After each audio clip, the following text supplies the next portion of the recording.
দেখুন, আজ থেকে ঠিক ৩-৪ দিন আগে আমার কাছে একটা মেসেজ আসে। মেসেজটা এসেছিল ইন্ডিয়ান পোস্ট থেকে। তো মেসেজে লেখা ছিল, মেসেজটা আমি পড়ছি, মেসেজে লেখা ছিল that your parcel is arrived at the warehouse but cannot be delivered due to incomplete address information. তারপর লেখা আছে please use this link below to confirm your address within 12 hours বলে একটা লিঙ্ক দেওয়া আছে।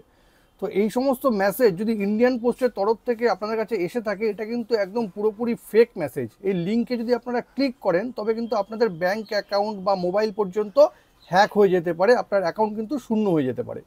দেখুন, তার ঠিক দুদিন পরেই তারা আমাকে আবার একটা মেসেজ করে। যেহেতু আমি এখানে কোনো লিঙ্কে ক্লিক করিনি, আবার একটা মেসেজ করে। সেই মেসেজটা হলো, এখানে লিখেছে your package cannot be arrive due to incorrect address, মানে বলছে আমার অ্যাড্রেসটাই ভুল।